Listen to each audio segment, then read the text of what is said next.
The pounding of hooves echoed over the flatlands, while Lily Stanton went after a runaway steer.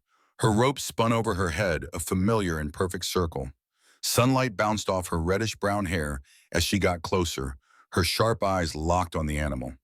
With a simple flick of her wrist, the lasso flew straight and true.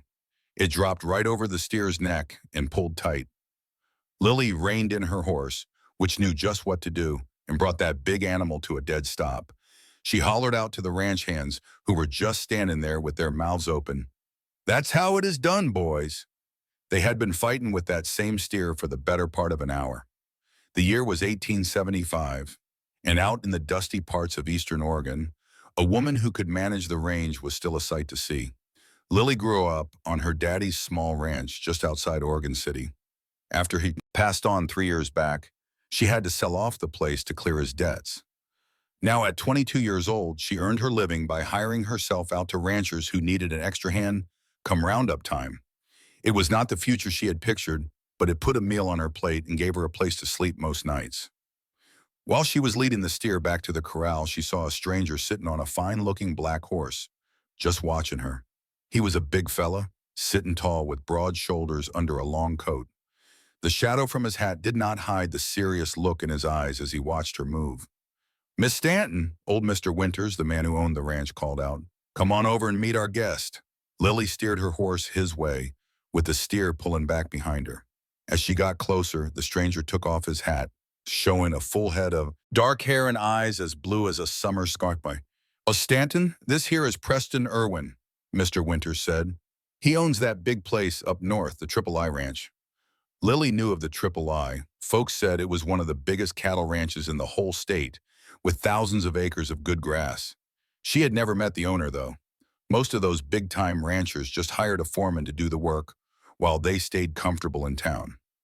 "It is a pleasure to meet you, Mr. Irwin," she said, offering her hand.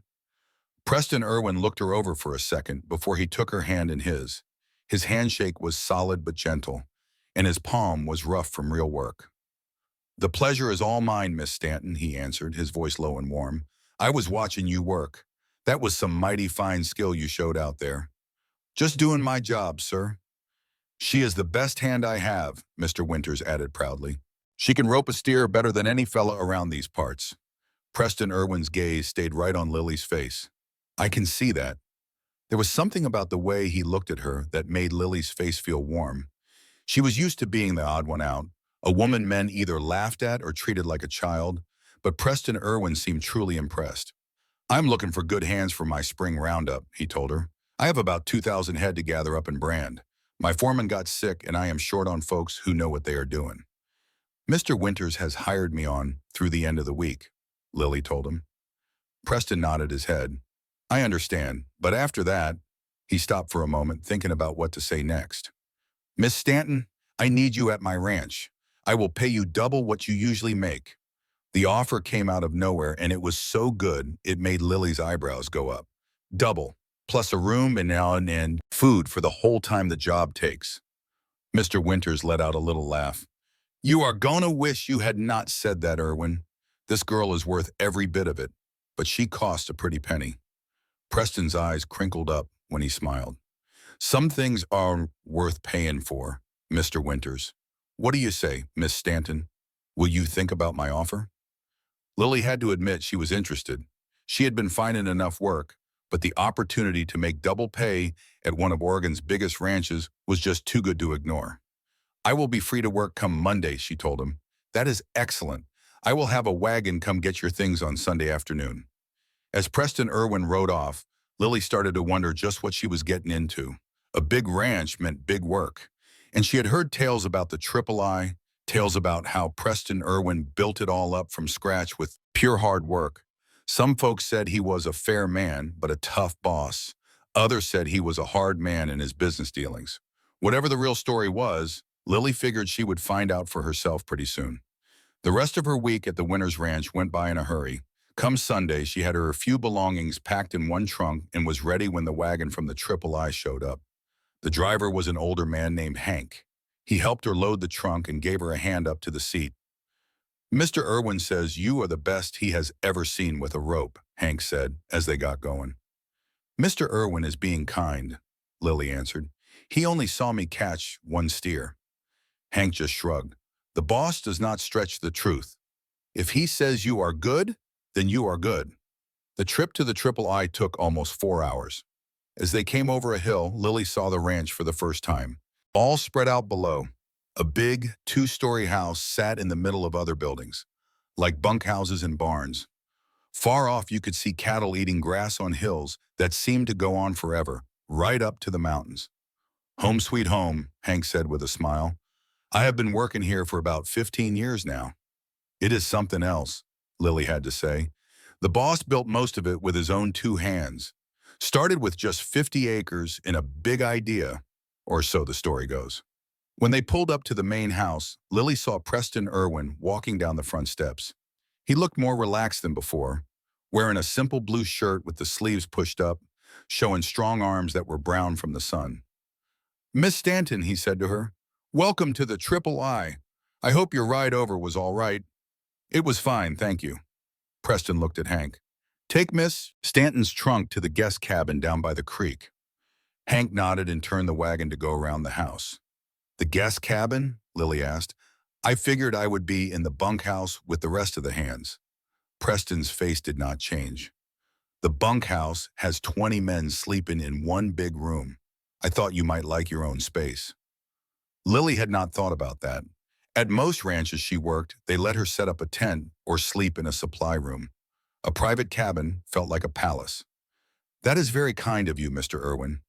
Preston, please. We do not worry about formalities around here. He motioned toward the house. Would you like to come on inside? Mrs. Fowler, my housekeeper, has made some food and drinks. Then I can show you the place and we can talk about your job. The main house was just as fine on the inside. Big, strong furniture filled the rooms, which were decorated with useful things and a few nice touches. There was a tall clock in the hall, pretty curtains on the windows, and even a piano in the sitting room. It was not fancy just for show, but it sure looked like a successful place. Mrs. Fowler, a round woman with a sweet look in her eyes, brought them tea and sandwiches while Preston explained the work. The spring roundup will start in 2 days, he told her. We will be bringing in cattle from the north and east pastures first, and then move to the west. I have 15 men ready to go, but since my foreman is out, I need someone who can lead the crew. He stopped for a beat. I was hoping that someone could be you. Lily almost spit out her tea. Me? Lead your roundup crew? From what I saw and what I have heard, you have got the skills. My men will listen to anybody who knows the work. It does not matter if they wear pants or a skirt. With all due respect, Mr. Irwin, I mean Preston, I have never led a crew. I am used to following orders, not giving them out. Sometimes life puts us in new spots before we think we are ready, he said in a low voice. 3 years ago, I was not ready to run this ranch by myself either. The way he said it made Lily want to know more. What happened 3 years ago? A sad look came over Preston's face. My father passed away. He and I built this ranch together, but the last big part of it was my idea. He never got to see it finished. The story sounded so much like her own that Lily felt it deep. I am sorry, I understand that feeling. I lost my own father 3 years ago too. For a little while, they just sat there quietly, sharing that same kind of sadness. Will you at least think about the foreman job? Preston asked after a bit. You can start by riding out with me tomorrow. I will show you everything, and then you can decide if it is a job you want to take on. Lily thought about his offer. Being the boss of a roundup was way more than she ever dreamed of when she took the job at the Triple I. But she liked the challenge and the chance to show what she could do in a man's job. I will think on it, she said, but I am not making any promises till I see what I would be getting myself into. Preston smiled, and Lily noticed how it changed his whole face, making the hard lines soften and his eyes look warm. That is all I am asking. After they finished their tea, Preston walked Lily over to her cabin. It was a simple place but nice, with a little porch that looked out over a stream. Inside was a bed, a table with 2 chairs, a little stove, and a stand for washing up. Her trunk was already there at the end of the bed. This is way too generous, she said to Preston, looking around her new home. a temporary place to stay. You will earn it, he said back. We get started at first light tomorrow.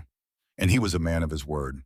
Preston was standing outside her little cabin as the first bit of sun came over the hills. He had 2 horses saddled up, his own black stallion, and a chestnut mare that had a real fire in her eyes. This here is Copper, he said, giving the mare a pat on her neck. She is fast and she is smart, but she needs a steady hand. I figured you might like her spirit. Lily walked toward the horse, talking low and soft as she ran a hand down the animal's smooth neck. Copper nickered and nudged her nose right into Lily's shoulder. Well, look at that. She likes you, Preston pointed out. The feeling is mutual, Lily answered, already admiring the mare's bright eyes and powerful legs. They swung up into the saddles and rode out across the ranch. Preston turned out to be a fine guide, showing her the property lines, the water holes, and the prime spots for grazing. He laid out his system for rotating the herds, which kept the grass healthy and the land from getting worn out. He showed her the streams he had dug out to get more water to the cattle.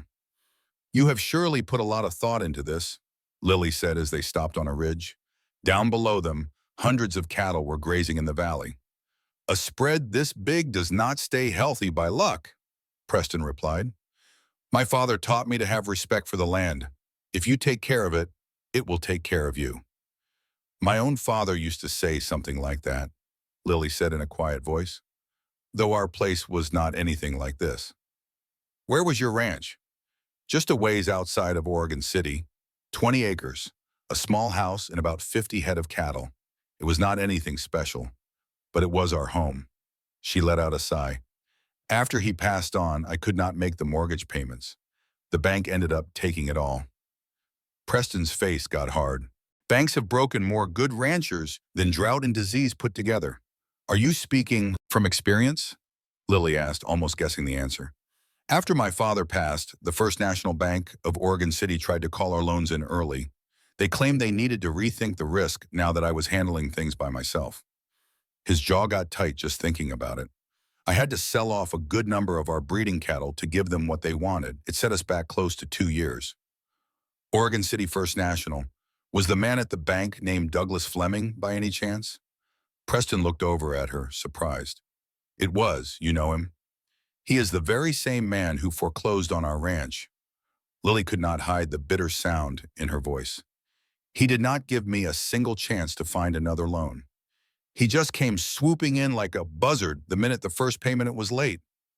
That sure sounds like Fleming, Preston agreed, his voice grim. That man has built his whole career on the troubles of hard-working ranchers. He looked at her face for a second. Is that why you started hiring out your skills? On account of the foreclosure? Lily gave a nod. I did not have much of a choice. I can ride a horse and swing a rope, but not too many outfits will hire a woman for steady ranch work. So I just go where I am needed, when I am needed. That must be a hard life. I get by. They kept on with their tour, looking at the barns, the blacksmith shop, and all the different corrals they use for sorting and branding. By the middle of the afternoon, they had seen most of the ranch. Preston figured they ought to stop and rest by a little pond that was shaded by some big cottonwood trees. As they got off their horses and let them drink, Lily found herself watching Preston when he was not looking. There was something about him that drew you in, and it was more than just his good looks. He walked with confidence, but he was not arrogant about it. When he talked to the ranch hands they met, he was fair and straight with them. It was clear they looked up to him. What do you think of the Triple C so far? Preston asked as they sat down on the grassy edge of the pond. It is impressive, Lily had to admit. You have built something really special here. We, Preston corrected her gently. My father and I and the men who work here. No ranch makes it because of just one person. Lily smiled. That is a wise way to think. It is not so much wisdom as it is experience, Preston said. He stretched his long legs out and leaned back on his elbows. I made more than my share of mistakes along the way. I tried to do it all myself at the start. I nearly worked myself right into the ground before I learned to let other people help. And now you are letting me help, Lily teased. Preston's eyes met hers and he was suddenly very serious. Only if you want the way, I will not push it on you. The honesty in his voice caught Lily by surprise. Most men would have just taken for granted that she would agree, especially after he offered to pay her double. Preston Irwin, she was learning, was not like most men. I appreciate that, she said, her voice soft. And yes, I will take the foreman job for now, at least until your regular man is back on his feet. A look of relief washed over Preston's face. Thank you. You will not be sorry. I surely hope not, Lily said with a little smile. Now, why don't you tell me exactly what I am getting myself into? They used the rest of the afternoon to go over all the details for the big roundup. Preston had maps that showed the areas they needed to clear out and lists of which cowboys would be handling each job. By the time they rode back to the main ranch house, Lily's head was full of information, but she felt pretty sure she could handle the work. The next morning came up clear and cool. Lily was awake before the sun, putting on her toughest clothes and pulling on her old worn leather chaps. She braided her hair up tight and tucked it under her hat. Then she walked down to the main corral where the men were already starting to gather. Preston was standing right in the middle of them, giving out the last of his instructions. When he saw Lily, he waved her to come forward. Men, this here is Lily Stanton, he announced. She is going to be acting as the foreman for this roundup. Miss Stanton has my full trust, and I expect you to take her orders just like you would take them from me or from Jim. A low mumble went through the group of cowboys. Some of them looked like they did not believe it, and others just looked curious. One man, who was taller than the others and had a mess of red hair sticking out from under his hat, took a step forward, a scowl on his face. Begging your pardon, boss, and no offense to the lady, but we have not ever had a woman lead a roundup. How are we supposed to know if she is up to the task? Before Preston could say a word, Lily spoke up herself. What is your name, cowboy? Reed, Lester Reed. Well, Mr. Reed, I understand why you might be concerned, so let me make you a deal. She pointed a finger toward a young steer that was wandering around in the corral. You see that yearling over there with the white face? I will bet you $20 that I can rope him cleaner and faster than you can. A wave of interest went through the cowboys. Reed's face turned almost as red as his hair. You are on, lady. The men quickly made some room in the middle of the corral. Reed went first, getting on his horse and setting himself up just right. When Preston gave the signal, the steer was led out of a smaller pen. Reed took off after it, his rope making smooth circles over his head. He made a pretty good throw and caught the steer around its neck, but the animal bucked and pulled. It made Reed lose his balance for a second before he got settled again and brought the steer to a stop. Time, Preston called out. 47 seconds. Reed got off his horse, looking mighty pleased with himself. Let's see you top that, Miss Stanton. Lily just gave him a sweet smile as she swung up into Copper's saddle. I planned to. The second the steer was let loose, Lily nudged Copper to go.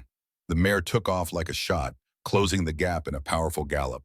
Lily's rope sliced through the air in one perfect loop, and it landed right around the steer's neck on the very first try.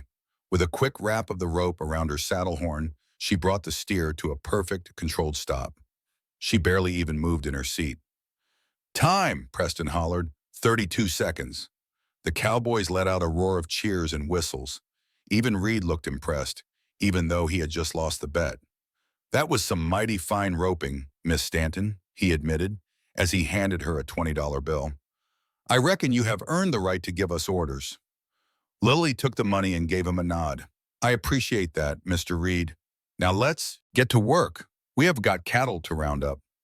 Now that she had earned the men's respect, Lily wasted no time.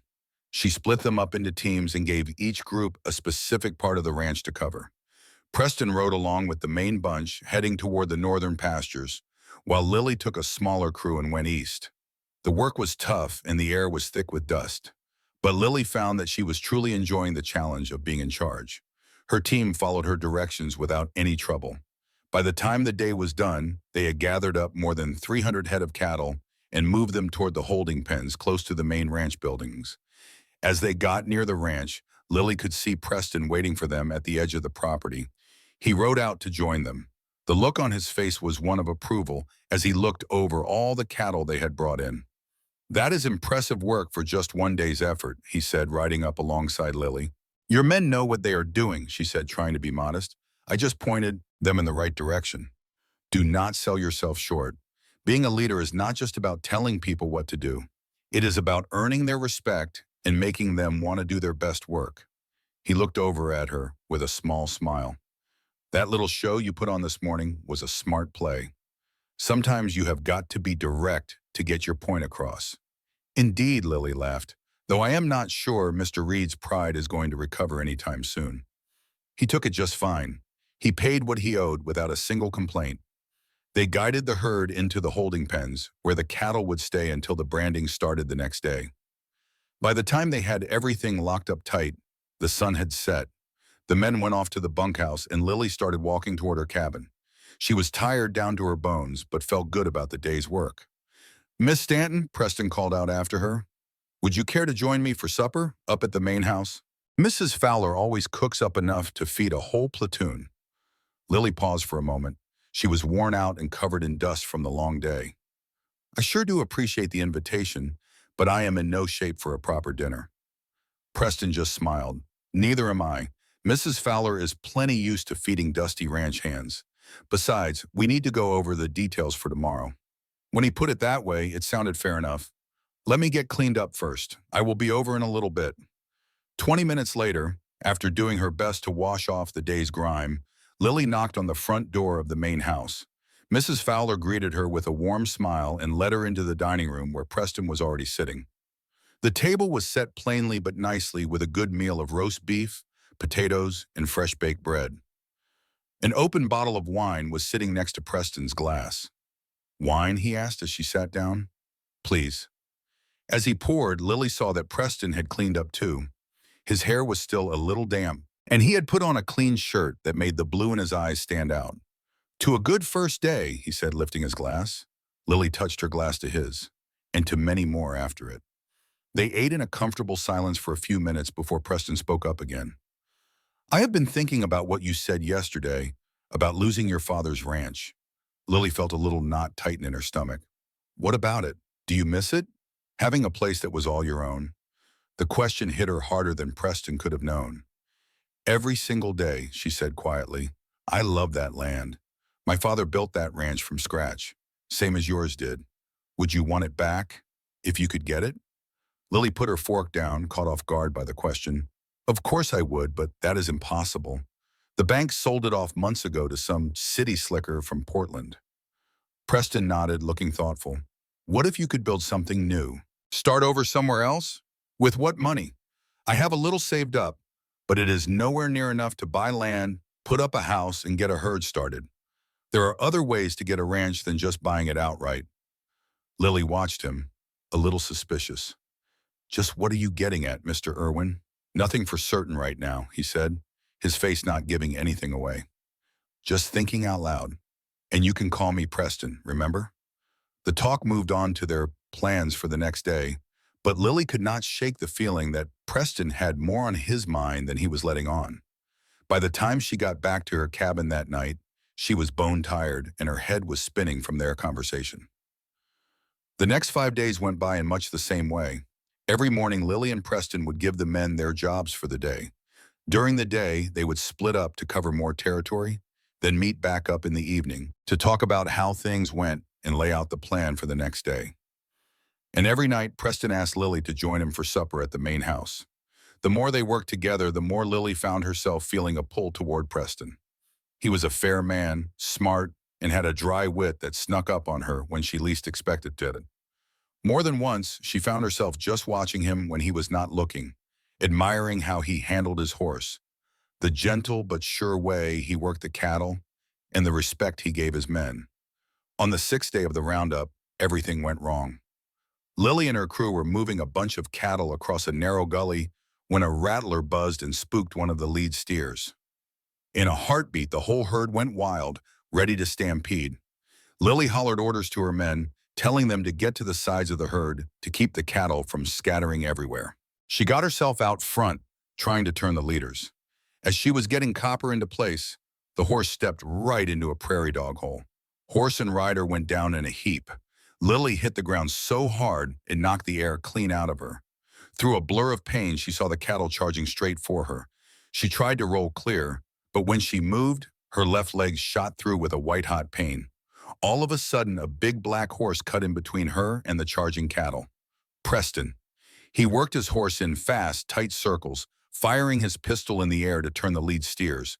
For a few moments that stretched on forever, it looked like the cattle would run them both over. But slowly the herd started to turn from all the noise. The second the danger was over, Preston was off his horse and down on his knees next to Lily. "Do not move," he ordered, his face white with worry. "Where does it hurt?" "My leg," Lily managed to say through gritted teeth. "I think it is broken." Preston's hands moved gently but surely, checking her leg without making the pain worse. "The bone does not seem to be sticking out, which is a good thing, but we have to get you back to the ranch house."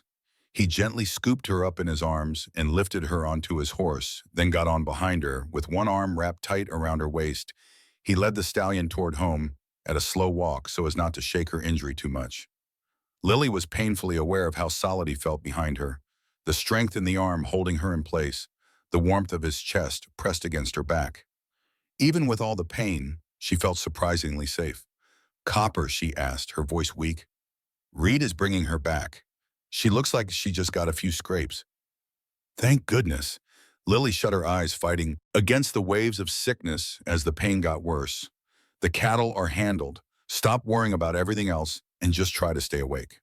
When they got to the ranch, Preston carried Lily straight into the main house and set her down gently on a sofa in the sitting room. Mrs. Fowler rushed in, her face full of worry. "Get some hot water and clean rags," Preston told her, "and send one of the boys for Dr. Miller from town." "Yes, Mr. Irwin, right away." Preston knelt next to Lily, his face lined with concern. "The doctor will get here as fast as he can. Until then, we just need to keep you comfortable and still." Lily just nodded, too busy trying to breathe through the pain to say anything. Preston's hand found hers and she squeezed it tight. "You are going to be just fine," he promised, his thumb rubbing the back of her hand. "I promise you." A few hours later, with her legs set and bandaged upright, Lily was lying in a bed in the guest room of the main house. Dr. Miller had confirmed the break was clean and said it ought to heal up fine with plenty of rest. He had given her laudanum for the pain before he left, with orders that Lily was not to be moved for at least a couple of weeks. Preston sat in a chair by the bed, just watching her with a look she could not quite figure out. "You do not have to stay," she told him, her words a little fuzzy from the medicine. "I am sure you have better things to do than watch me sleep." "Nothing more important right now," he answered softly. "You gave us all quite a scare today. I am sorry about the roundup. You all will have to finish it without me. That roundup can wait. Your health is what is important now." Something about the way he said it made Lily's heart pick up its pace, though she told herself it was just the laudanum, making her feel that way. "That is very kind, but you do not need to do that. I am just an employee." Preston's face tightened just a bit. "Is that all you think you are? Just an employee?" The question just hung there in the quiet between them, full of things unsaid. Before Lily could think of an answer, the medicine took over, and she drifted off into a deep, dreamless sleep. When she woke up, sunshine was pouring through the window, and Preston was not there. In his place sat Mrs. Fowler, knitting what looked to be a sock. "Good morning, dear," the housekeeper said with a cheerful voice. "How is that pain treating you today?" Lily took a moment to check how she felt. "Better than yesterday, but that is not saying a whole lot." Dr. Miller said, "That is to be expected. It will be a few days before you start feeling comfortable." Mrs. Fowler put down her knitting and poured a glass of water from a pitcher on the little table by the bed. "Mr. Irwin sat with you for most of the night. I finally talked him into getting some sleep right around dawn." This news took Lily by surprise. "He stayed the whole night. He would not even think of leaving you. That man can be as stubborn as a $2 mule when he gets his mind set on something." Mrs. Fowler helped Lily sit up just enough to take a sip of water. "Of course, I have known Preston Irwin since he was knee-high to a grasshopper, so his stubborn streak does not surprise me one little bit." "You have known him that long?" Mrs. Fowler nodded.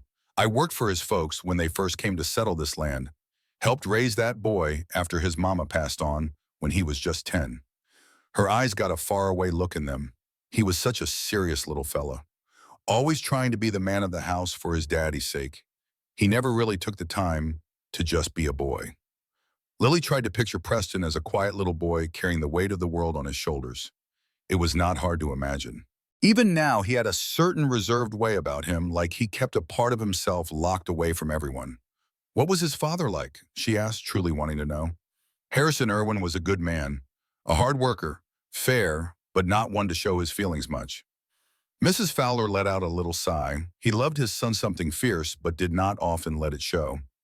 I reckon that is why Preston is the way he is, always trying to prove himself, always pushing for more. Their conversation was cut short by a knock on the door.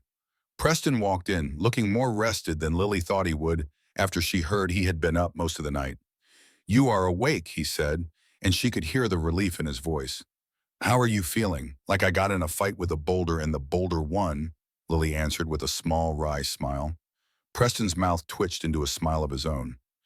"That is a pretty good way to put it. Dr. Miller will be back this afternoon to check on you." He then turned to Mrs. Fowler. Would you be so kind as to fix up some broth for Miss Stanton? She surely needs to keep her energy up." "Why, of course, Mr. Irwin." The housekeeper got to her feet and headed out of the room, giving Lily a little wink on her way by. Preston moved over to the chair Mrs. Fowler had just left. "The fellows all send their best. Reed especially is feeling awful about the whole thing, since he was running your crew yesterday. It was not his fault. Things just happen when you are moving cattle. That is exactly what I told him, but he is taking it pretty hard." Preston paused for a moment. "I have put off the rest of the roundup until next week. The men are just tending to repairs and other chores around the ranch for the time being." "You did not have to go and do that," Lily argued. "The weather could turn, or the herd could wander even farther. You cannot afford a delay just because I was clumsy and got myself hurt." "It was not clumsiness," Preston said back firmly, "and my mind is made up. Anyway, I would much rather be right here making sure you are being looked after properly." The way he looked at her just then made Lily's heart skip a beat. It had been a long, long time since anyone had shown her that kind of concern, not since her own father passed away. "Thank you," she said, her voice barely a whisper. They settled into a comfortable talk about the ranch, the herd, and all the headway they had made before her fall. Lily was taken aback by how easy it was, just talking with Preston like they were old friends instead of folks who had only known each other a few days. When Mrs. Fowler came back with the warm broth, Preston made his excuses to go handle some ranch business, but he gave his word he would be back later. As the hours of the day slipped by, Lily caught herself glancing at the door, waiting for him to come back with a feeling that was both confusing and a little bit scary. She was starting to have feelings for Preston Irwin. Those were dangerous feelings, the kind that would only end in a heartache. Men like Preston, who were successful, handsome ranchers with everything going for them, did not end up with tough-as-nails cowgirls who had nothing to call their own except a good horse and a name for being handy with a rope. As soon as she was healed up, she would be moving on. That was just the way her life went these days. But as the days turned into a week, Preston started spending more and more of his time sitting by her bed. He would read to her, play a game of chess with her, and tell her stories about growing up on this very ranch. Lily found it was getting harder and harder to keep her heart guarded. He had a gentle way about him that you would not expect from his rugged looks, a kindness that always seemed to catch her by surprise. Near the end of her first week of mending, Dr. Miller declared that her leg was healing up just fine, but she would still have to stay off it for another week at least. "You are a lucky woman, Miss Stanton," the doctor told her while he packed up his medical bag. "A fall like that could have been a whole lot worse." "She is tough," Preston said, standing over by the window. "Tougher than most." The pride in his voice brought a warmth to Lily's face. Dr. Miller looked from one to the other with a smile that said he knew more than he was letting on, and then he took his leave. That evening, after she had her supper served in her room, Preston helped Lily make her way to the big porch swing out front. It was the first time she had been outdoors since the accident, and the cool evening air felt wonderful on her skin. "This feels like heaven," she sighed, relaxing back into the pillows Preston had set out for her. "I was starting to forget what the sky even looked like." Preston sat down next to her, being careful not to bump her hurt leg. "It sure is a beautiful evening. Look on over there." He pointed toward the west, where the sun was going down and had painted the whole sky with streaks of gold, pink, and purple. "Beautiful," Lily whispered. "Yes, it is." When she turned her head to look at him, she saw he was not looking at the sunset at all. His eyes were right on her face, and his gaze was intense and open. The moment lingered between them, full of a silent promise. Lily was the one who looked away first, her heart pounding in her chest. Tell me some more about the Triple R. How did y'all end up choosing this particular piece of land?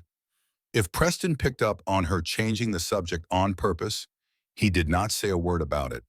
Instead, he started telling the story of how his father found this valley right after the Civil War and saw right away what a fine place it would be for raising cattle. He always said the minute he came over that ridge, he knew this was going to be home, Preston explained, nodding his head toward a faraway hill. It was something about the light, the way the land gently rolled, and all the water. He chose well, Lily said. It is a truly magnificent place, it is, but it is also a mighty big responsibility. Every single choice I make has an effect on not just me, but on every man who works on this ranch, their families, and the very future of this land. Is that the reason you have never gotten married? The question just tumbled out before Lily had a chance to stop it. I am so sorry. That is not any of my business. Preston did not look the least bit bothered. It is a fair question, and yes, that is a big part of it. After my father passed, I poured all of my energy into running this ranch. There just was not any time for courting. He paused for a second. And I reckon I was holding out for someone who would truly understand this way of life. Someone who would come to love this land just as much as I do. His eyes found hers once more, and this time Lily could not bring herself to look away. There was a power in his blue eyes that stirred something way down deep inside her. And what about you? He asked her softly. Why has not some lucky cowboy already claimed your hand? Lily let out a short little laugh. Not many men are looking for a woman who can ride better and rope better than they can. It seems to bother a certain kind of man's pride. They are fools, every last one of them. His simple words sent a pleasant warmth all through Lily's chest. Besides, she went on, trying to make her tone a little lighter, my kind of life is not exactly set up for romance. I am always on the move, never staying in one spot long enough to grow any roots. Do you want to have roots, Lily? Preston asked, saying her first name for the very first time. The question made her think of their talk earlier about the ranch she had lost. Yes, she confessed.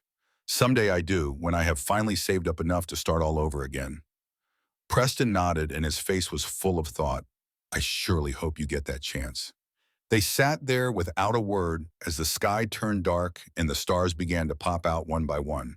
Finally, seeing Lily try to hide a yawn, Preston insisted it was time to help her back inside to her room.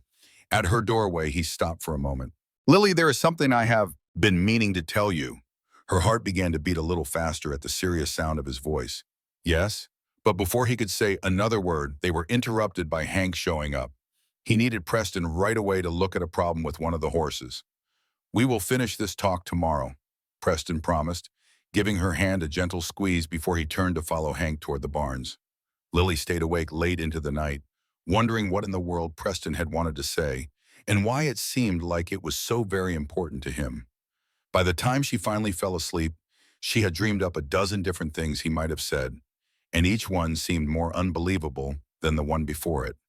The next morning, Lily woke up and found a small package sitting on the table next to her bed. It was wrapped up in brown paper and tied with a simple piece of string. A note written in Preston's strong handwriting was attached. Something to help you pass the time. P. Feeling curious, she carefully unwrapped the package and found a journal bound in leather and a fine fountain pen. The cover of the journal was soft and smooth, and the pages inside were crisp and new. It was such a considerate gift, and just perfect for someone who was stuck inside. She was still looking at it when Preston showed up in her doorway holding a tray with her breakfast. Do you like it? He asked as he placed the tray gently over her lap. It is just beautiful. Thank you. But whatever made you think of getting me a journal? Preston took his regular seat in the chair nearby. You told me one time that your father used to keep very careful records of the ranch, things like the breeding lines, the weather patterns, and things of that nature. I thought maybe you might like to do the same thing, for when you get your own place again. The fact that he had remembered such a tiny detail from one of their talks touched Lily in a way she could not explain. That is so very thoughtful of you. There is something else. Preston all of a sudden seemed a bit on edge, and he ran a hand through his dark hair. It is something I have been thinking about for a good while now. Oh, Lilith put the journal down beside her and gave him her complete attention. The Triple R is a big operation, almost too big for one man to handle all by himself. I have been thinking lately about bringing on a partner. He stopped for a beat, and his eyes locked with hers. Someone who truly understands the cattle business. Someone who can manage the day-to-day work while I put my energy into finding new markets for our beef. Lily's forehead wrinkled up because she was confused. Are you asking me for my opinion on how to find a good partner? No, Lily, I am asking if you would think about being my partner. For a second, she was absolutely sure that she had heard him wrong. Me, but that is, I do not have a single dollar to invest. I have nothing to bring to the table but my own two hands. You have knowledge, experience, and a special feel for the land and the animals. Preston leaned closer, his voice full of sincerity. And despite what you may think, you do have something very valuable to invest. Your skills by themselves are worth a very large share in this ranch. Lily just stared at him, unable to believe what she was hearing. Why on earth would you make an offer like this to me? You hardly even know me. I know enough. Preston answered plainly, I have seen you work. I have seen the way you manage the men, the way you care for the stock, and how well you understand this land. Those things are hard to find, Lily. They are just as rare as this chance I am offering you. It was all too much for her to take in, too generous to even be real. I do not know what to say. You do not have to give me an answer right away. Think on it. Ask me any questions you have. I want you to be completely certain before you decide. Preston stood up to go, but Lily reached out and took his hand. Wait, what is the real reason you are doing this? He looked down at their hands clasped together, and then his eyes met hers with a steady gaze. Because I have a strong feeling we would make good partners, Lily, in every single way that word can mean. The meaning behind his words just hung there in the quiet air between them. Before Lily could even think of a reply, Preston gently pulled his hand free, hand from hers, and left the room, closing the door quietly behind him. Lily just sat there completely still. Her breakfast was forgotten as she tried to make sense of what just happened. Had Preston Irwin really just offered her a business partnership and maybe something more? It felt like a dream. Men like Preston could have their choice of proper ladies from fine families. Not a broke cowgirl with a busted leg and nothing to her name. But there was something in his eyes, a look that made her heart pound and her face grow warm with a little bit of hope. All day long, Lily thought about his offer, looking at it from every which way. By the time evening came, she had more questions than she had answers. When Preston came in from his day's work, she was ready for him. If I was to think on your offer, she started right in, what exactly are we talking about? What would I have to do? What piece of the ranch would be mine? And how would we make the big decisions? Preston just smiled at how direct she was. Those are fair questions. Come sit with me on the porch and I will answer every one. Once they got settled outside, Preston laid out his idea plain and simple. Lily would become a full partner in the Triple I Ranch. She would start with a 25% share of the place, and that would grow to 50% over 5 years. Her job would be to run the day-to-day work, while Preston would handle finding new markets and getting better prices for their cattle. As for decisions, he went on, we would make them together. Equal partners means we both get an equal say. And what if we don't see eye to eye, Lily pushed? Then we talk it out until we find a way forward. That is how a real partnership works. Lily looked hard at his face, trying to find any hint that he was being dishonest or looking down on her. She did not find anything but pure, honest sincerity. Why me, Preston? There must be a dozen seasoned ranchers who would leap at a chance like this. Men who have their own money to put in, who know all the right people. Preston was quiet for a good long while. Because none of them are you, Lily. That simple answer, said with no fuss at all, took Lily's breath clean away. What is that supposed to mean? Instead of answering her straight, Preston got up from his chair. He walked over to the porch railing and looked out across his land as the evening shadows grew long around them. When my father passed, he finally said, I thought I knew just how my future would go. I would run the Triple Y, make it bigger like we had planned, and one day I would pass it all down to a son of my own. Just a nice, neat line of succession. He turned to look at her. But life hardly ever follows the plans we make. No, Lily agreed softly. It surely does not. For 3 years, I have poured my whole self into this ranch. Every minute I am awake, every bit of my strength. And this place has done well. Preston's hands tightened on the railing behind him. But something was missing. I did not even know what it was until I saw you rope that steer over at Winter's place. Lily's heart started to beat faster. And what was missing? A partner, he said. Someone who sees this land the same way I do, who respects it, who loves it. His voice got a little lower. Someone who challenges me, who can make me laugh. Someone who sees the man, not just the successful rancher. He walked back over to her and knelt down by her chair, so they were looking right at each other. I know this feels awful sudden, and maybe it is not proper, but I am not the kind of man who waits around when I see something valuable. His hand found hers, or someone. Lily felt a lump form in her throat. Preston, You do not have to give me an answer right now, he cut in gently. You take all the time you need. The offer is good, no matter what you decide about other things. Other things? A small smile played on his lips.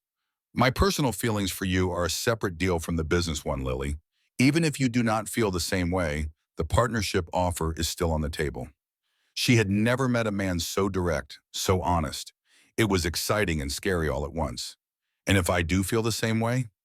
Preston's eyes got darker. Well then, we have a whole lot more to talk about. Before either of them could say another word, Mrs. Fowler called from inside that supper was on the table. The moment was gone. Preston helped Lily get up and walked her to the dining room, his hand resting warm on the small of her back. All through supper, Lily's mind was racing. Preston telling her how he felt had changed everything. It made her look closer at her own feelings. She could not deny she was drawn to him. The way her heart sped up when he walked into a room, the easy comfort she felt in his company. But was that enough to build a life on? And what about the partnership? It was the chance of a lifetime, a way to finally set down roots and be a part of something that would last. Still, the idea of being in his debt, of owing him so much, did not sit right with her. After supper, Lily said she was tired and went to her room early, but sleep would not come. She lay there weighing it all, feeling crushed by how big this decision was. The sun was just coming up when she found herself still awake and no closer to an answer.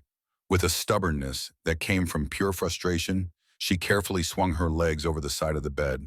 Her hurt legs screamed in protest, but Lily just clenched her teeth and grabbed the crutches Dr. Miller had left for her. She had to have some fresh air, some space to think that was not inside this house, where it felt like Preston's presence was in every corner. Moving slow and with a good bit of pain, she made her way outside, heading for a little hill down by the creek. The morning air was cool and smelled sweet, and the first bits of sunlight were just starting to paint the sky in the east. Lily found a flat rock and sat down, stretching her injured leg out in front of her. From up there, she could see most of the Triple I spread out below. The main house, the barns, the big corral, and the pastures with cattle scattered all around. It was a beautiful and peaceful sight in the soft morning light. It stirred a feeling in her heart that felt an awful lot like belonging. You should not be out here all by yourself. Preston's voice made her jump. She turned and saw him standing a few yards back with a worried look on his face. I just needed to think, she told him. You could have fallen, hurt that leg again. Even though he sounded concerned, he did not try to lead her back to the house. Instead, he walked over slowly and sat down on the rock beside her, leaving a polite space between them. I suppose I understand needing some room to breathe, especially right now. They sat there without a word for a few minutes, just watching the sun climb higher into the sky. Finally, it was Lily who spoke. I have been trying to figure out why you would make me an offer that is so generous. The partnership, I mean. Preston nodded. And did you come up with any answers? A few, she said, but none of them feel quite right. She turned to look him square in the eye. If it is because you feel sorry for me, because you know I lost my daddy's ranch and you want to give me another shot. It is not pity, Preston cut in, his voice firm. Then is it because you want to get me into your bed? Her blunt question made him blink with surprise. Because if that is what this is all about, there are a lot easier ways to go about it than offering me a piece of your ranch. A bit of red crept up Preston's neck, but he held her gaze steady. That is not why either, though I will not lie and say I do not find you attractive. Very much so. Lily kept pushing, needing to know what was really driving him. So is it just my skills then? You said it yourself, you need someone to handle the day-to-day work while you grow the business. Your skills are a big part of it, Preston admitted, but they are not the whole story. Then what is it? Help me understand, Preston. Because from where I am sitting, this whole thing looks too good to be true. And in my life, when something looks that way, it usually is. Preston was quiet for a long moment, choosing his words with care. You know what my father told me right before he died? Lily shook her head. He went on. He said, son, you have built a fine kingdom, but what good is a kingdom if you do not have a queen to share it with? That unexpected thought brought a lump to Lily's throat. And you think I am that queen? I think you could be, Preston said, his voice soft. If you wanted to be.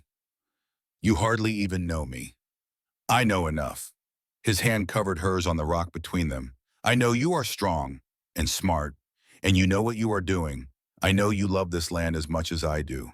I know you have seen hard times and come out the other side with your spirit still whole. His fingers squeezed hers gently, and I know that when I am with you, I feel more alive than I have felt in years. Lily's heart was hammering inside her chest. Preston, let me finish, please. His eyes stayed on hers, looking earnest and a little vulnerable. The honest truth, Lily, is I am offering you a partnership because I believe we would be good together. In this business and in life, because I think we could build something special here. Something that neither one of us could build on our own. He let go of her hand and stood up, pacing a few feet away before he turned back to her. But I understand why you are hesitant. This is all happening fast. You do not know me all that well. So this is what I propose. You stay on here at the Triple I until your leg is completely healed. You can work with me as a paid hand, not a partner. Get to know this ranch, the men, how we do things. Get to know me. He took a deep breath. And then you can decide. It was a fair offer. It was an offer that respected her worries but still left the door open to the future he was picturing. Lily found herself nodding her head slowly. All right, I will stay until my leg is healed. Relief washed over Preston's face. Thank you. But I pay my own way, Lily added firmly. I will work as soon as Dr. Miller says I can. No charity. A small smile touched the corners of Preston's mouth. I would not expect anything less. The next 2 weeks flew by in a blur of work. True to her word, the very minute Dr. Miller gave her the okay for light duties, Lily insisted on earning her keep. She could not ride or do any heavy lifting, so she took over the ranch's books and discovered she had a natural gift for numbers that she never knew was in her. Preston looked on with plain approval as she took his jumbled mess of paperwork and put it all in order. She set up a system for keeping records that made it a whole lot easier to see where the money was coming from and where it was going.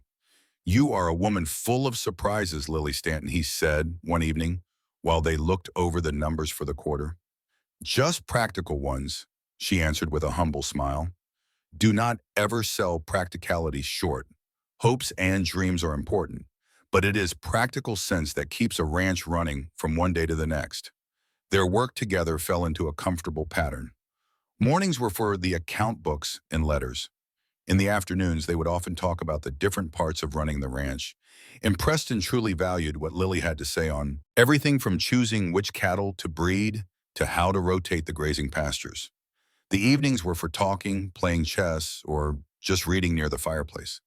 Through every moment, Preston was kind and attentive, but he never once overstepped his bounds.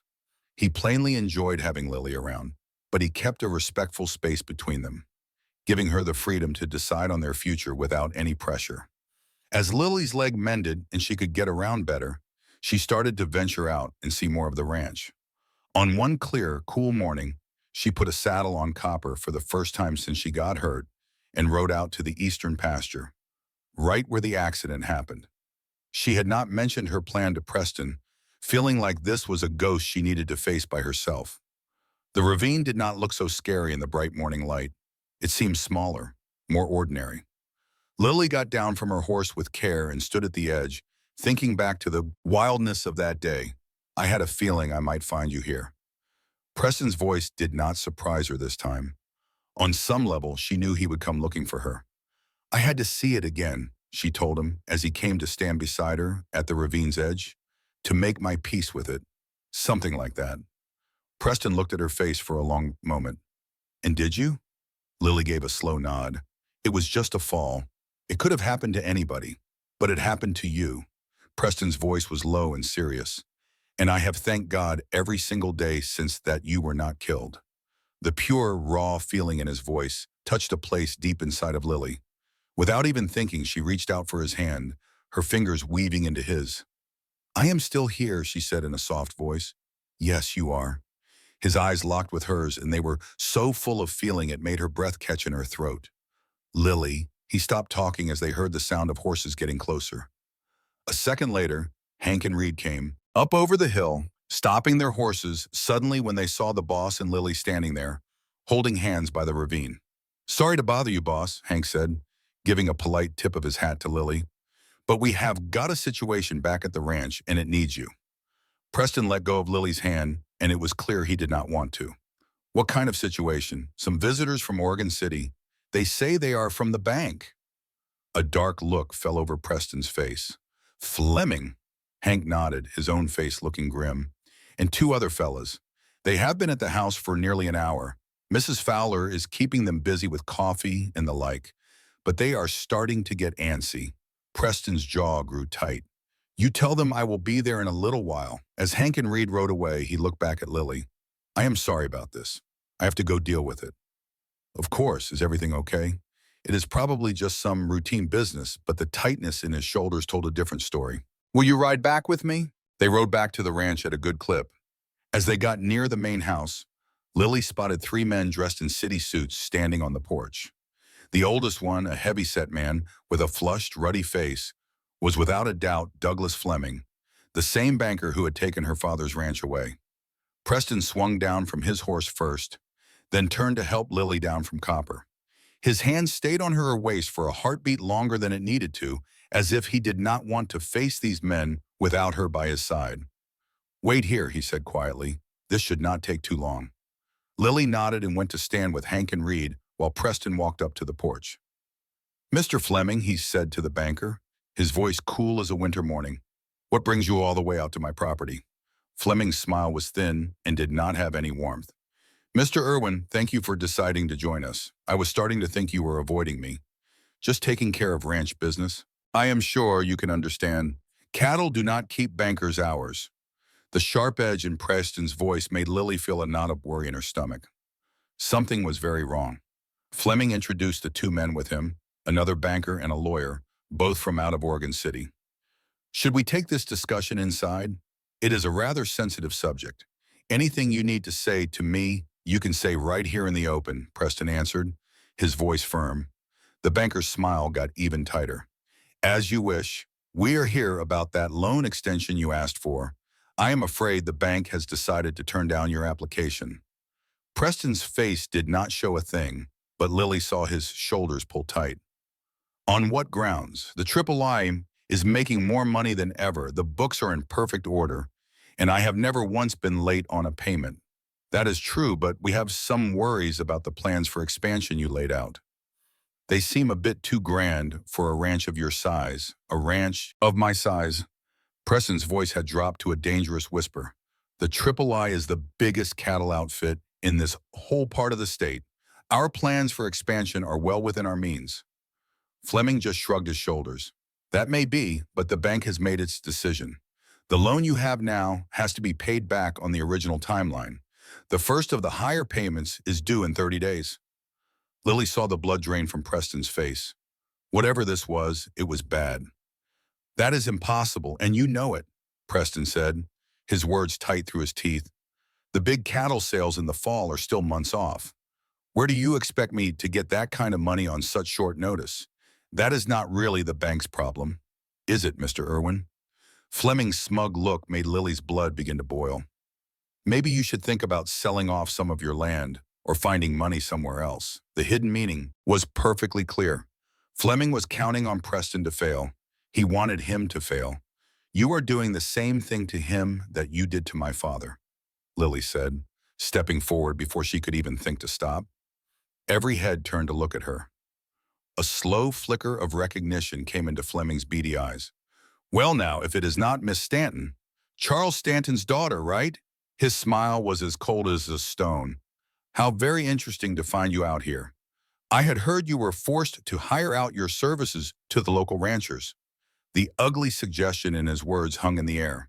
Before Lily could even answer, Preston was standing between them, his voice like solid ice. You will apologize to Miss Stanton this instant, or you will get off my property. It is your choice, Fleming. The banker held up his hands as if to surrender. I meant no offense. I promise you. Just making an observation. He turned his attention back to Preston. 30 days, Mr. Irwin, not 1 day longer. Not 1 day. Come on, gentlemen. As the three men walked down the porch, steps to their carriage, Fleming stopped for a moment next to Lily. Let me give you a piece of advice, my dear. Be mighty careful whose life you decide to tie yours to. The past has a way of coming around again. They stood in a thick, heavy silence and watched the carriage drive off. Once it was gone from sight, Preston turned to Lily, his face looking grim and tired. I am sorry you had to see that, and I am sorry for how rude Fleming was. Do not worry about that, Lily said. Her own anger was pushed aside by her worry for him. What did he mean about the loan payments? Are you in some kind of trouble, Preston? He dragged a hand through his hair. A motion she had learned was a sign he was under a great deal of stress. Not exactly, but it is a tangled mess. Would you take a walk with me? I reckon it is time I told you the whole story. They walked without a word down to the creek that ran near Lily's cabin. When they got to a big log that had fallen and made a perfect bench, Preston motioned for her to sit down. But oh, my father passed away, he started. Fleming tried to make us pay back all our loans right away. Like I told you before, I was able to work out a deal for a little more time. But the only way he would agree was if I started making much bigger payments once that time was up. Those bigger payments start next month. How much? Lily asked, her voice soft. 3 times what I have been paying. Fleming knew all along I could never make payments that high without the expansion he is now refusing to let me finance. The whole ugly picture started to become clear. He wants the triple I. That is what this has always been about. Preston nodded, his face hard. Fleming has been buying up land all across the county. The talk is that he is just a front man for some rich investors back east who want to gobble up all the smaller ranches and turn them into one giant operation. Like my father's place. Exactly. Preston's hands balled up into tight fists. I have been fighting him for 3 years, always managing to stay just one step ahead. This expansion was meant to be the final move that would make the triple I too big and too profitable for him to ever get his hands on. Lily's thoughts were racing, putting all the pieces of the puzzle together. So when you offered me a partnership, it was not just charity, was it? Preston spoke with firm conviction. I meant every single word of that offer, Lily. But yes, it is also true that your skills would have been absolutely vital to making that expansion a success.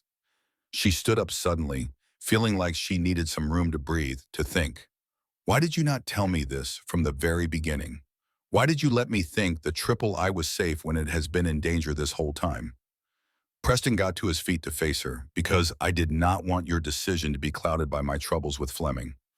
I wanted you to make a choice based on what was right for you, not because you felt some kind of duty to help me out.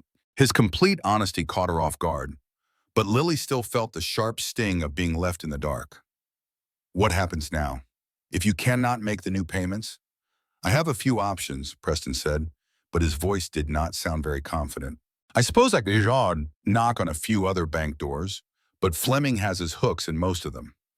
I could sell some of our best breeding stock, but that would just gut next year's earnings. Or you could lose the triple I for good, Lily said, finishing his thought. The awful truth of it hung in the air between them, heavy and cold. Preston's face was a mask of despair as he slowly nodded. I am not going to let that happen, he vowed, his voice low but firm. This place has been in my family way too long. I will figure something out. Even through her own hurt and confusion, Lily felt a pang of sorrow for him. She knew exactly what it felt like to lose a home you loved, to feel everything you had built just crumble to dust. I ought to get going, she finally said. I need a little time to think. Preston didn't try to keep her there. I get it. And for what it is worth, Lily, I swear I never wanted to lie to you. I was just trying to protect you, and, well, maybe I was just selfish enough to want you to see me as a success. The raw honesty in his voice got to her. I have never once cared about that, Preston. Not ever. As Lily made her way back to her little cabin, her mind was spinning. That partnership offer he made, the one that seemed too perfect to be real, suddenly made a whole lot of ugly sense. Preston was in trouble. He needed her help to save the Triple I. The real question was if that changed how she felt about saying yes. By the time she stepped onto her porch, Lily knew what she had to do. She would stay, at least for now, and see Preston through this mess. No matter how tangled up her feelings for him were, she could not just turn her back while that vulture Fleming circled, ready to pick the bones of another family's dream. The next morning, she walked into the ranch office and found Preston buried under a mountain of papers and account books. His face was gray and drawn from what was clearly a night without sleep. "You look awful," she stated plainly from the doorway. He looked up, and a wave of surprise, then pure relief, washed over his face. "Lily, I did not know if you would still be here." "Where else would I go?" she said, stepping inside and shutting the door. "Besides, we have got a job to do." "That is right, we. I am not letting you go up against Fleming on your own." She walked right over to the desk and started straightening the piles of paper. "All right, show me the works. The loan papers, the payment books, every last bit of it. There has got to be a way out of this jam." Preston just watched her for a second, his eyes filled with a mix of wonder and deep gratitude. "Why are you doing this, after I hid all this from you?" Lily looked him straight in the eye.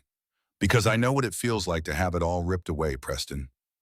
I would not wish that on anybody, especially not you."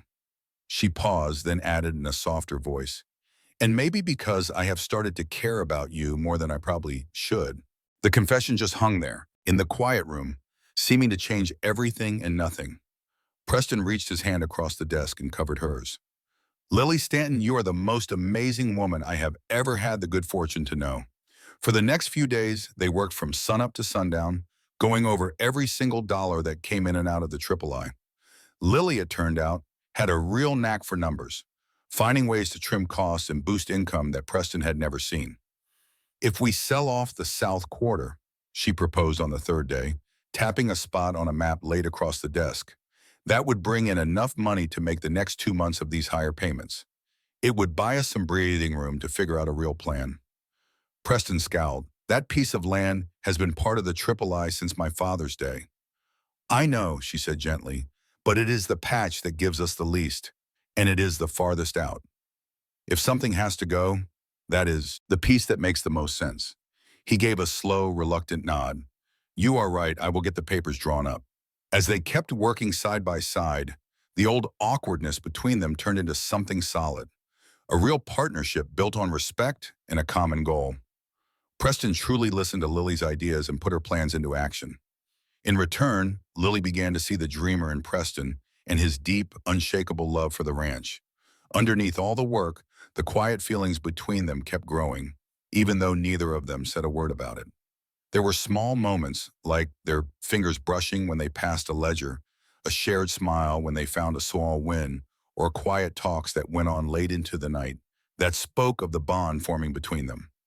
2 weeks after Fleming's nasty visit, they had a solid plan.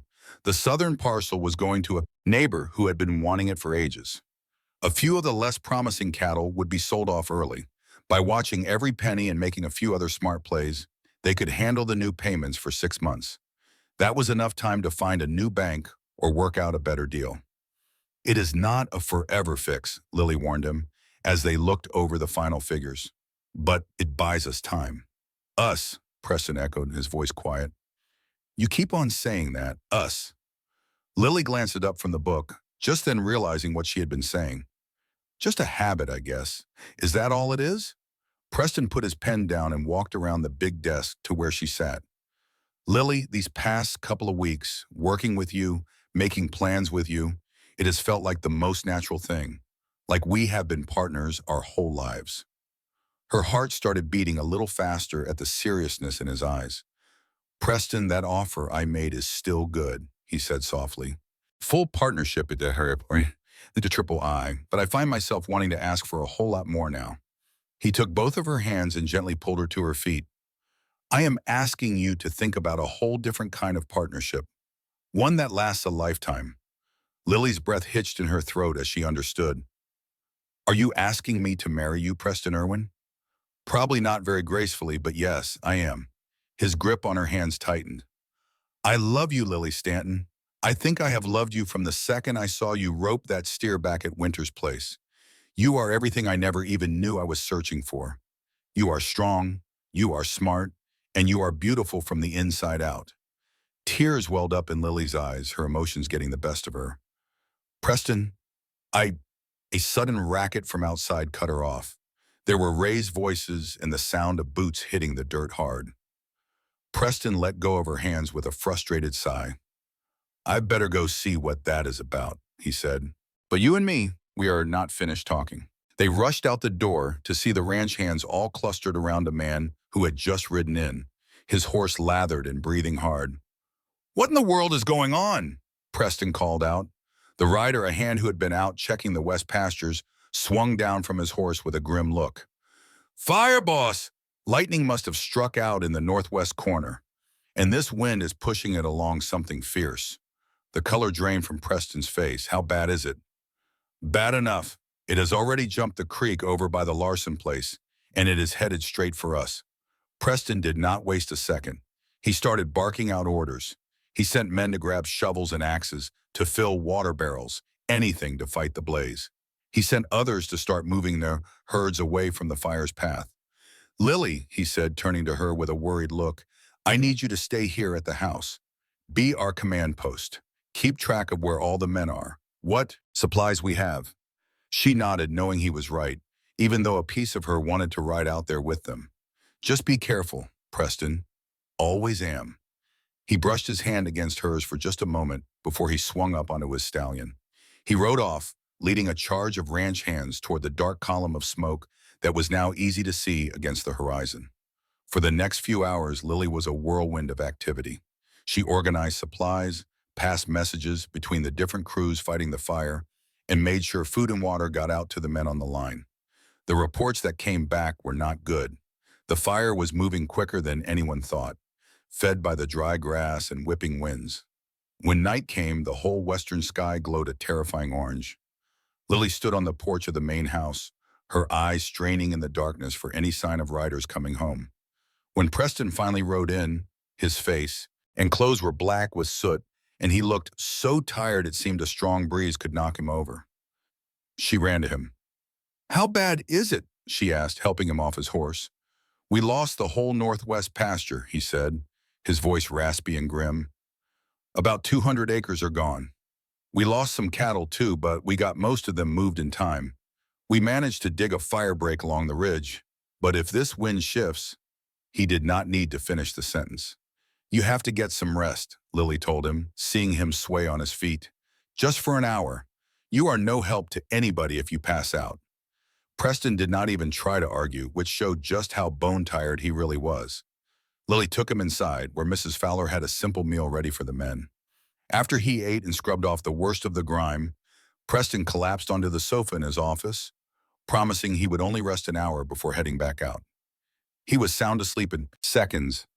Lily gently laid a blanket over him, her hand resting on his shoulder for a moment. Her heart ached with a feeling she could not push down anymore, not even to herself. She loved him. The truth of it was as simple and as sure as the sun coming up in the morning. While Preston slept, Lily kept running things from the house. She sent fresh crews out to spell the men who had been out there the longest. She took stock of supplies and sent them where they were needed most. Through it all, Lily stayed calm and capable, giving the others a sense of confidence. When Preston woke up 2 hours later, he looked a little more human. He found Lily hunched over the ranch maps spread all over his desk. I should have known you would not be one to just sit around and wring your hands, he said, his voice still hoarse from all the smoke. Lily looked up and relief washed over her face. You are awake. Good, I have been getting things organized. The whole operation was a blur of moving men and supplies. The fire had jumped the containment line about an hour back, but Reed and his crew wrestled it back under control. Preston came over and stood right beside her, looking at the maps where she'd been tracking the fire's path and where they'd set up their defenses. You did a heck of a job here, Lily. Better than I could have done on my own. Oh, that's nonsense. I just kept the papers straight while you and the boys did all the hard work. Don't you go selling yourself short. Preston's hand came to rest on hers right there on the desk. You've become more important to this ranch than I ever dreamed possible. The way he looked at her brought Lily right back to the conversation they'd started earlier. But before a word could be said, another rider showed up with news. The wind had turned, pushing the fire back onto itself. If they kept at it, they might just have it licked by sunrise. The next day dawned cool and clear, with a soft rain falling that helped put out the last of the glowing embers. By the middle of the afternoon, it was plain the worst was over. Still, it had taken its toll. Nearly 300 acres were scorched. A dozen head of cattle were lost or hurt, and one of the line cabins was burned to the ground. But it could have been a whole lot worse. As the men trickled back to the ranch house in small groups, worn to the bone but feeling victorious, Lily made sure every last one got a hot meal and had their hurts tended to before they fell into a much-needed sleep. Preston was one of the last ones in, having stayed behind to make certain every spark was dead out. He found Lily in the kitchen brewing up another pot of coffee for the last of the men. He didn't say a thing, just pulled her into his arms and held her close against his shirt, all stained with soot. Thank you, he whispered into her hair, for all of it. Lily hugged him right back, not minding one bit that the grime and smoke were getting all over her own clothes. You might have got to by without me, she said, but I sure wouldn't have wanted to miss it. Preston eased back just enough to see her face. Lily, before we got interrupted yesterday, I was trying to ask you something. Even as tired as she was, Lily's heart started to pound. You were? I meant every single word, Preston said, his voice low. I love you. I want you to be my partner in every way there is in this ranch, in my life, and in my heart. Lily reached a hand up and touched his cheek, smudged with smoke. Even after this fire, the damage, and all the new money troubles for the ranch, especially after seeing you take charge, pull everything together, and keep a cool head on everyone's shoulders. He shook his head like he still couldn't believe it. You are something else, Lily Stanton, and I'd be the luckiest man in the world if you'd agree to be my wife. The simple, honest truth in his voice made Lily's eyes well up with tears. Yes, she breathed. Yes, Preston Irwin, I will marry you. His kiss was soft, but there was a powerful feeling behind it. It was a promise of everything that was ahead of them. When they finally parted, they were both smiling through their exhaustion. There's something else you ought to know, Preston said, his arm still wrapped around her waist. Something I found out while we were fighting that fire. What is it? That northwest section that got burned? That's part of the land I was thinking of selling to pay off Fleming's demands. His eyes had a surprising twinkle of humor in them. It's not worth a whole lot now, is it? For a second, Lily felt a wave of worry. But it means we need a new plan, Preston finished for her. But we're going to figure it out together. And they sure did. In the weeks that came after, the news that they were getting married traveled fast across the county. Most folks were mighty happy for them. Though a few people raised their eyebrows at such a strange pairing, the big-time rancher and the cowgirl who could outrope nearly any man around. Fleming was one of the doubters, and he made sure to say his piece when he ran into them in town. That's an interesting choice for a bride, Mr. Irwin, he said with a sneer he barely tried to hide. Though maybe a smart move, considering your money problems. Preston's answer was calm but hard as nails. Miss Stanton brings more value to the triple side than all your loans put together, Fleming. And that's a fact you'll be learning soon enough. Preston was a man of his word. He and Lily worked out a whole new way to handle the bank's pressure. With Lily's surprised knack for figures and Preston's deep knowledge of the cattle business, they tightened up the whole ranch to make it run smarter. They cut loose the parts that weren't making money and put more into the parts that were. They also started talking to other ranchers nearby who had their own troubles with Fleming and his bank. Before long, they'd put together a co-op, which let them all get better prices for their cattle by selling them as one big group instead of one by one. When the 30-day deadline came around, Preston and Lily rode into Oregon City to see Fleming together. They didn't just bring the first big payment, they brought a full proposal to refinance the rest of what they owed with a different bank in Portland that was eager for their business. As they laid their plan out on his desk, you could read every thought on Fleming's face, from surprise to disappointment to a little bit of hard-won respect. "You've been busy, Mr. Irwin," he said, looking over the papers. "And Miss Stanton, too, I see." "It's Mrs. Irwin, as of last week," Lily corrected him with a sweet smile. Preston and I figured there was no reason to wait on being happy. They had gotten married in a small ceremony right at the Triple I, with Mrs. Fowler, Hank Reed, and all the ranch hands looking on. Dr. Miller himself had said the words, smiling with pride as the two of them swapped vows under an arch of wildflowers down by the creek. Fleming's lips pressed into a thin line at that news. "Congratulations," he said with no warmth at all. "I'll need some time to look over these proposals." "You take all the time you need," Preston told him. "Our payment's been made, and we have other places to go if you decide our refinancing plan isn't for you." As they walked out of that bank, Lily gave Preston's hand a squeeze. "Did you see his face? He knows he's beat." Preston raised her hand and kissed it. "All thanks to you. Your idea for the co-op was pure genius." "Our idea," Lily corrected him. "That's what being partners is all about." Their ride back to the Triple I was a victory lap. The next few months were a whirlwind of activity as they put their new plans for the ranch into motion, growing in some places and trimming down in others. Lily's way with cattle and horses was the perfect match for Preston's sharp business sense. Fleming finally gave in and accepted their refinancing offer, but not before he tried to sneak in a few nasty clauses that Lily, with her new talent for reading the fine print, spotted right away and shut down flat. The new loan gave them the breathing room they needed to build up the ranch their own way, without the banker pulling their strings. A year to the day after Lily first showed up at the Triple I, she and Preston stood on the porch of the main house, watching the spring roundup get started. Reed, who was now the foreman, was directing the men with a confident hand, while Preston and Lily kept their eyes on the bigger picture of running the ranch. "It's hard to believe a whole year's gone by," Preston said, with his arm around his wife's waist. "So much has changed." Lily leaned against him. "All for the better, I'd say. Definitely for the better." Preston turned her so she was facing him, his look suddenly serious. "Are you happy, Lily? I mean, truly happy?" She answered without a moment's pause. "Happier than I ever knew a person could be. I have a home, work that I love, and a husband that I cherish." She stopped, a little secret smile on her face. "And pretty soon, a child to share it with." Preston's eyes went wide. "Lily, are you telling me?" Dr. Miller confirmed it just yesterday. "We're going to have a baby, Preston, in about 7 months."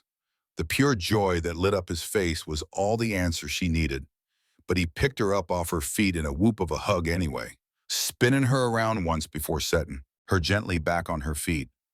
"A baby," he said, again, full of wonder, his hand coming to rest on her belly, which was still flat.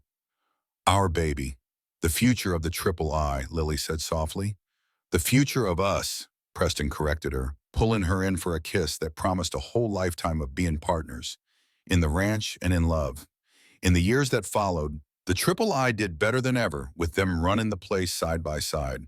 Their son, Charles Harrison Irwin, was born as strong and healthy as they come, and his sister Elizabeth followed 2 years after. Both kids grew up knowing their mama's way with horses and their daddy's mind for business. Lily and Preston grew the co-op they had started, making it into a real association that gave the smaller ranchers all over the area a stronger hand against the big banks and meatpacking companies. Their work made them well respected, though sometimes folks would argue with their methods, but they never backed down from their belief in doing things fair and ranching the right way. Fleming finally packed up and left Oregon City. His big dreams of swallowing up all the local ranches were ruined by how well the co-op worked. The bank he had used to push people around was bought up by a bigger outfit that did business more honorably.